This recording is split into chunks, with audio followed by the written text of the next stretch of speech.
So hi everyone, welcome back to science 24/7। आप सभी लोगों का बहुत बहुत स्वागत है। 9 क्लास 12th में इस वक्त एक ऐसा दौर चल रहा होगा आपका कि जिसको हैंडल करना बहुत टफ है, क्योंकि जब हम लोग बैकलॉग्स के एक जाल में फंस जाते हैं तो चीज़ों को सॉर्ट करना काफ़ी डिफिकल्ट हो जाता है। एंड काफ़ी बच्चों के साथ ये प्रॉब्लम है क्योंकि वेकेशंस ख़त्म हुई है तो काफ़ी चैप्टर्स आपके रह गए हैं जो आपको समझ नहीं आ रहा कि आप अभी का जो करंट चल रहा है उसको पढ़ें या फिर जो आपने कहा छूट गया है उसको कवर करें। तो कैसे आप लोगों को चीज़ों को मैनेज करना है वो मैं आपको इस वीडियो में आपके लिए क्लियर आउट कर रही होंगी। तो मेक श्योर करिएगा कि इसे स्टार्टिंग से एंड तक फॉलो करें और मुझे कमेंट सेक्शन में कमेंट करके जाइए कि आपका बैकलॉग एग्जैक्टली क्या है और क्या चीज़ है जो आप लोगों को इस वक्त सबसे ज़्यादा परेशान कर रही है इन टर्म्स ऑफ केमिस्ट्री। ठीक है, वीडियो को लाइक कर देना और सेशन को और जो चैनल है उसको सब्सक्राइब कर लेना, क्योंकि आने वाले दिनों में आपको और भी इंपॉर्टेंट चीज़ें मिल रही होंगी। ऑलरेडी क्लास 12 के वन शॉट्स मैं आप लोग के यहाँ पे दे रही हूँ। ठीक है, तो देखो सबसे पहली बात कि इस वक्त ये रियलाइज करना तो पहले ज़रूरी है कि ज़रूरत है क्या, है ना। जब तक हम प्रॉब्लम को एड्रेस नहीं करेंगे तब तक हम प्रॉब्लम को सॉल्व नहीं कर सकते हैं, है ना। तो पहली बात आपको आपका गोल क्लियर होना चाहिए। आपका गोल है आपको बोर्ड्स में अच्छे नंबर लाने, आपका गोल है आपको कोई और एक पैरेलल कॉम्पिटिटिव एग्जाम क्लियर करना है, लेकिन बोर्ड्स में अच्छा नंबर लाना है, वो गोल है।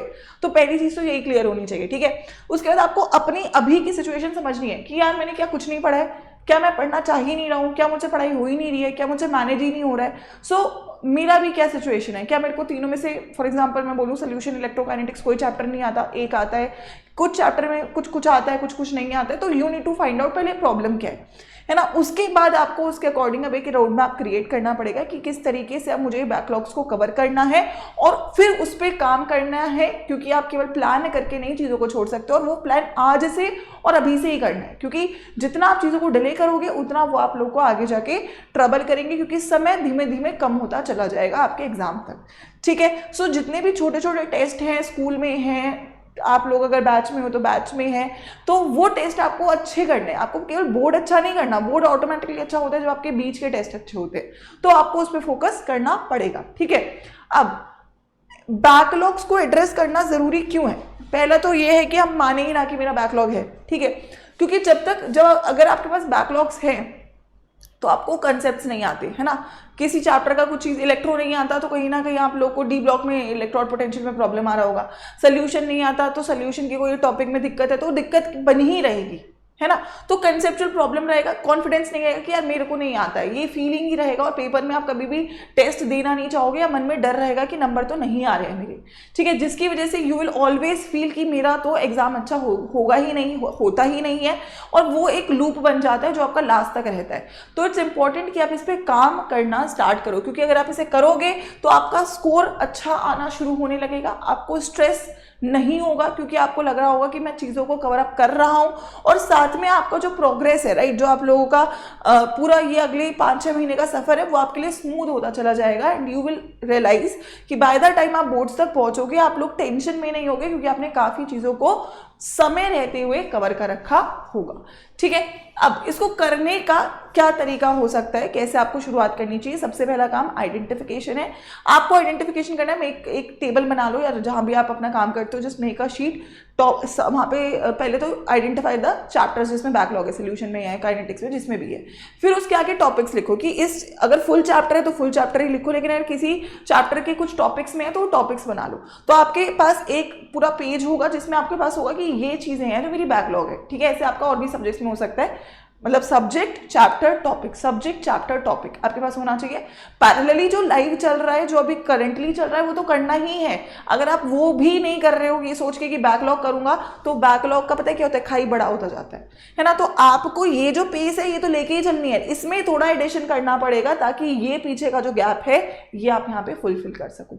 ठीक है, तो कैसे आप लोगों को करना है, आपको अपना हफ्ते का एक प्लानर बनाना है जिसमें आपका जो करंट तो है वो चलेगा ही चलेगा। जैसे फॉर एग्जांपल आप 2 घंटा एक सब्जेक्ट को दे रहे हो रेगुलरली, या 1.5 घंटा दे रहे हो या 1 घंटा भी दे रहे हो, रेगुलर वाला आपको नहीं छेड़ना है। उसके साथ आपको 1 घंटा बैकलॉग ऐड कर लेना है। अगर आप अभी तक 1 घंटा पढ़ रहे थे तो आप 2 पढ़ोगे, आप 2 पढ़ रहे थे तो अब आपको 3 पढ़ना है। ठीक है, तो टेक्निकली 1 घंटा बढ़ाना है और उसे 1 घंटे में आपको बैकलॉग करना है। ठीक है, शुरुआत करोगे फर्स्ट चैप्टर के फर्स्ट टॉपिक से जो भी आपका बैकलॉग है, ठीक है। वीकेंड पे रिविजन्स करने होते हैं क्योंकि मंडे टू सैटरडे अगर आप पढ़ रहे हो तो संडे को आपको 2 घंटा रिवीजन तो करंट पूरे हफ्ते का करना है और 2 घंटे यहाँ पे आपको एक्स्ट्रा बैकलॉग को देने। तो आपने कितने घंटे बैकलॉग को दिए, 6 + 2 8 घंटा। अगर आप एक हफ्ते में 8 घंटा बैकलॉग को दे रहे हो बेटा तो वहां पे आपका बैकलॉग धीमे धीमे कम होना शुरू होगा। हो सकता है एक हफ्ते में खत्म ना हो, बट हो सकता है मैक्सिमम 4 हफ्तों में आपका बैकलॉग खत्म हो, मतलब कि जुलाई के अंत तक आपका बैकलॉग भी क्लियर होगा और आपका जो करंट चल रहा है वो भी कंप्लीट होगा। इस तरीके से अगर आप पढ़ोगे, क्योंकि यार देखो बैकलॉग मेरी गलती से आया तो उसके लिए मेहनत भी मुझे ही करनी पड़ेगी एक्स्ट्रा। जिस बच्चे का बैकलॉग नहीं है उसने समय से पढ़ाई करी है, अगर आपका बैकलॉग है तो आपको 1 महीना तो एक्स्ट्रा मेहनत करनी पड़ेगी ना कम से कम। वो अगर आप कर लेते हो तो आप सेम पेज पे आ जाओगे और चीजों को यहाँ पर से जो करंट पेस होनी चाहिए उसके अकॉर्डिंग चला पा रहे होगे। आई होप सो आपको ये बात क्लियर है। बहुत ही सिंपल, मतलब इसको मैंने जनरलाइज करा भी नहीं, कोई टाइम टेबल मत बनाओ। जितना भी पढ़ रहे हो 1 घंटा रात के 11 से 12 दे रहे हो, 10 से 11 दे रहे हो, ठीक है। संडे को 2 घंटा सुबह 8 से 9 दे दो, 10 से 12 दे दो, कभी भी दे दो, लेकिन 2 घंटा तो संडे को पढ़ना है एक्स्ट्रा और 1 घंटा रोज पढ़ना है। अब अगर आपके सब्जेक्ट ज्यादा है, तीनों ही सब्जेक्ट में बैकलॉग है फॉर एग्जाम्पल, तो ऐसा कर सकते हो कि एक की जगह 2 घंटा रोज का करो, है ना। कि आप 3 सब्जेक्ट नहीं पढ़ रहे हो, अगर तीनों में बैकलॉग है तो आप 3 में से 2 सब्जेक्ट एक दिन खत्म कर रहे हो, है ना। अब 3 अगर 2 हैं तो ऑल्टरनेट कर सकते हो, कोई दिक्कत नहीं है ना। तो this is how you can plan your backlogs, ठीक है। तो ये एक इंपॉर्टेंट रहेगा। अब रिविजन्स बहुत इंपॉर्टेंट है, ये तो बैकलॉग की कहानी रही। तो डेली आपको क्या करना है, डेली आपको मिनी रिविजन्स करने हैं। जो क्लास का काम है वो तो क्लास में कर ही रहे हो, 10-15 मिनट्स आपका एक रिवीजन का अगर आपने क्लास में एक टॉपिक किया, 2 किए, तो 10-15 मिनट में आप आज का रिवीजन करोगे। रोज का रोज रिवीजन करना ही है, इंपॉर्टेंट रहेगा।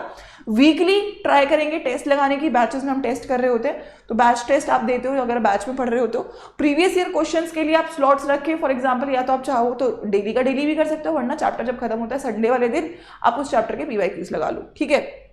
और जैसे जैसे आपका कोई भी टॉपिक होता जाए you need to put a tick. एक ना आपका जो भी रजिस्टर है नोट्स वाला, उसका फ्रंट पेज में टॉपिक्स हो, सोल्यूशन के, इलेक्ट्रो के, काइनेटिक्स के, ऐसे ही। और जितनी बार वो आपके होते जाओ उतना टिक लगाते जाओ। देखोगे साल के अंत तक अगर वहाँ पे 6-7 टिक लग गए हैं, मतलब तुम समझना तुम्हारा प्रॉब्लम सॉर्टेड है, तुम बोर्ड्स में बहुत अच्छा करने वाले हो। बस तुम्हारे को उस आखिरी के 5 दिन जो हमें गैप का मिलता है उसमें अगर हम पढ़ लेते हैं, जो हम करवाते ही हैं, तो फिर आपको बिल्कुल भी बिना डरे पेपर में टेंशन लेने की जरूरत होगी ही नहीं। तो अगर आप मेरी स्ट्रैटेजी और इस बात को समझ चुके हैं तो मुझे वो कमेंट सेक्शन में प्रॉमिस चाहिए कि मैम बैकलॉग को आज से ही खत्म करने वाले हैं, आज से ही मेहनत करने वाले हैं और कोई दिक्कत आगे से नहीं आएगी। और एक आखिरी बात, अगर आप लोगों को पढ़ने में दिक्कत हो रही है ना, अभी आपने कुछ ही नहीं पढ़ा है ना, अगर ऐसा केस है तो मैं आपको बता देती हूँ, प्रॉपर क्लास 12th का जो बैच है वो इस महीने शुरू होने वाला है, विच इज आधार 4.0। तो अगर अभी आप बैकलॉग से डर रहे हो, इसमें कोई बैकलॉग नहीं है, क्योंकि ये शुरुआत से पढ़ा रहे हैं, इस तरीके से पढ़ा रहे हैं कि बोर्ड के 2 महीने पहले तुम्हारा सिलेबस हम पूरा करके दे। तो आप सभी लोग मेक श्योर करो कि ये बैच आप ज्वाइन कर लो। अगर आपकी दिक्कत है, समझ नहीं आ रहा, ट्यूशन में कुछ समझ नहीं आ रहा, स्कूल में कुछ समझ नहीं आ रहा, क्या पढ़ें क्या नहीं पढ़े समझ नहीं आ रहा, तो ज्वाइन द बैच, क्योंकि इस बैच में मैं डिटेल में सब पढ़ा रही हूँ, एकदम तसल्ली से सब पढ़ा रही हूँ। आप मेरे साथ अगर यूट्यूब पर कहीं भी पढ़े हो तो आपको पता ही है मैं कैसे पढ़ाती हूँ। सो बिना, और ऐसा भी नहीं कि बहुत महंगा है, अगर आपकी पूरे साल की जो फीस है वो 1 महीने की एक सब्जेक्ट की फीस के बराबर है, तो you can join without any doubt. The code is Y513, इसको स्क्रीनशॉट ले लो, ज्वाइन करना है इस कोड के साथ, लेकिन ज्वाइन टाइम से करना क्योंकि फिर इसमें भी बैकलॉग आ जाएगा, ठीक है। तो मैं बता देती हूँ कहाँ से ज्वाइन करना है। अड्डा 247 का ऐप या वेबसाइट ले लो, ठीक है। ऑल कोर्सेज में जाना है, यहाँ पे क्लास 12th में जाएंगे, क्लास 12th में CBSE बोर्ड 12th में जाएंगे, ठीक है। आधार 4.0 फ्रेश बैच है, फर्स्ट बैच है, ठीक है। नीचे इसके स्टडी प्लान्स भी डले हुए हैं, ठीक है। This is the study plan, यहाँ से आप देख लो, PCMB सबका स्टडी प्लान है। क्लास का शेड्यूल है, 3 बजे केमिस्ट्री की है, 4 बजे बायोलॉजी की है, 5 बजे फिजिक्स की है, 7 से 8 खाली है और 8 से 9 मैथ्स की है। रोज क्लास रहेगी, ठीक है। आई थिंक हमारी ये क्लास 10-12 तारीख से स्टार्ट हो रही है, लेकिन अभी जो डिस्काउंट है वो मैक्सिमम अभी के लिए, ठीक है। तो आपको जब ये बैच ज्वाइन करना है तो आपको कोड यूज करना है कौन सा, विच इज अभी मैंने बोला Y513, ठीक है। कोई भी परेशानी में हो बेटा तो सोल्यूशन दे रही हूं मैं आपको, वो ये बैच बन जाएगा, ठीक है। 4300 का प्राइस है, 4 सब्जेक्ट का पूरे साल का, एक सब्जेक्ट का 1000 रुपये का प्राइस पकड़ सकते हो आप, वो भी इतना इसलिए आप देख लो कि इट इज़ समथिंग कि ऑब्वियसली आप एक कुछ ले रहे हो तो फीस तो सर्टेन प्लेटफॉर्म फीस होती है, that is the only thing, but you are not going to regret. और अगर आप इस बैच में हो तो आपके बोर्ड में अच्छे नंबर आना तय है, ठीक है। तो मुझे लास्ट ईयर बहुत बच्चे बोल रहे थे कि मैम हम आपको लेट मिले तो इसलिए मैम हमें लगता है काश हम बहुत पहले पढ़ रहे होते आपसे तो चीज़ें अब और भी अच्छी होती। तो अब आपके पास वो मौका है, मेरे साथ आप पूरे साल तैयारी कर सकते हो, और पूरे साल तैयारी करोगे तो मैं आपको ये प्रॉमिस करती हूँ कि आपको बिल्कुल भी बोर्ड के पेपर में डर नहीं लगने वाला है, ठीक है। इनफैक्ट CUT भी इससे हो ही जाएगा क्योंकि सिलेबस सेम है। तो टाइम से आज कल में बैच ज्वाइन करो, तैयारी शुरू करने का प्रॉमिस करो और फिर पीछे मुड़ के मत देखो। अग्री करते हो तो कमेंट में बता दीजिएगा, ज्वाइन करिएगा batch using the code WIFI13 and मिलते हैं अगली कक्षा में ताकि आप लोग को कोई भी दिक्कत ना आए। All the best.